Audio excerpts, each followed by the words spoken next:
How do you look at Spotify's two-sided marketplace? Um,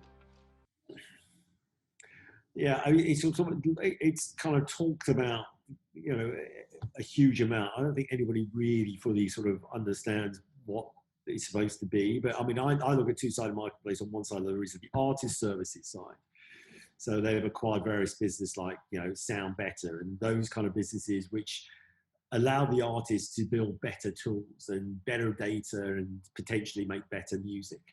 Then there's also the commercialization of the platform. There is the ability to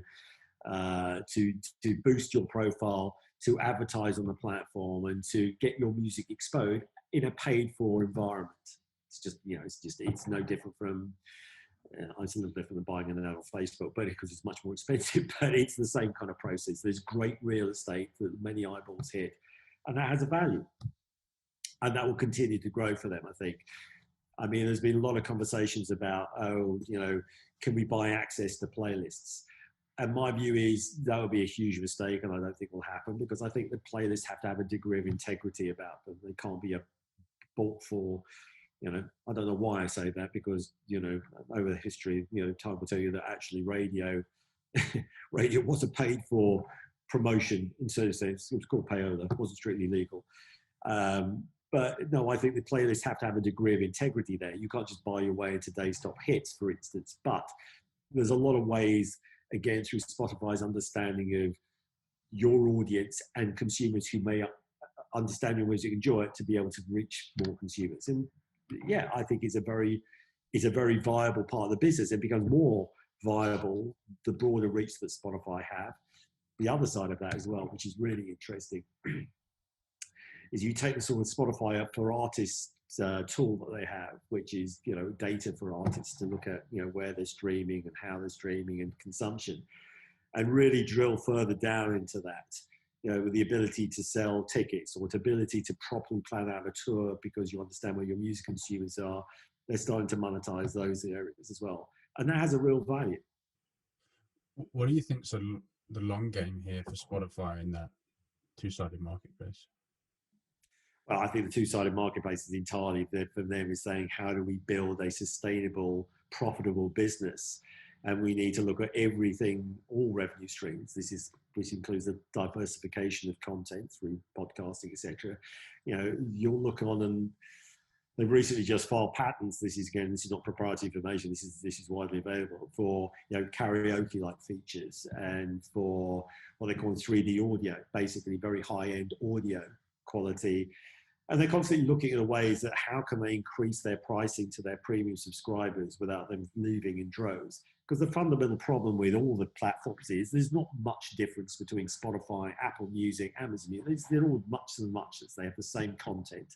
So how do you actually build products in there to retain your customers and grow your customer base? So they're looking at all those kind of areas. I think if you look at what is the long-term outlook for Spotify, it's really interesting because, mind you, I said this 3 years ago, is, the difficulty with Spotify is they have to make audio streaming a profitable business. Apple don't, Amazon don't, YouTube don't. And that's a pretty tough market to kind of, to stay and play for. So Spotify, the only way they're going to, I think, stay as a viable standalone business is they have to create tools and they have to differentiate themselves from their competitors. Otherwise, I could see Spotify being acquired in 2-3 years' time. Because I think it'll be hard for them to maintain the level of growth and the distance they have between their competitors, unless they keep reinventing, unless they find ways of increasing their margins, which they're looking at constantly. And the interesting thing is as well, you've got in markets like India, for instance, which is should be a huge opportunity.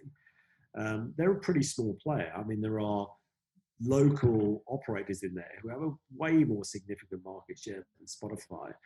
But then when you look at the adoption of audio streaming in India, it's fractional, it's tiny. China is obviously the other market everybody looks at. So Spotify have done a deal with Tencent. So there was a share swap between Tencent Music and Spotify, which is probably a smart thing to do. But it's, for them to scale, I think they have to look at acquiring businesses in these developing markets. As I said, it's kind of like the Wild West in certainly a lot of the sort of Southeast Asian markets and Africa. Universal made big inroads in Africa in terms of creating a footprint there, because you can see that's where the opportunity is going to be. Spotify have done a very good job, I think, in Latin America in terms of sort of getting the first and really consolidating themselves. But I think when it comes to Southeast Asia, there are other players who, are dominant in the market. And I also think, this is one of my favorite, the world is not necessarily waiting for Anglo repertoire. There's a very, very rich cultural heritage, obviously, in India and in the Middle East, and certainly in Africa. And, there are the local players down there are very dominant in local repertoire, which is still the primary, the primary audio content of those markets.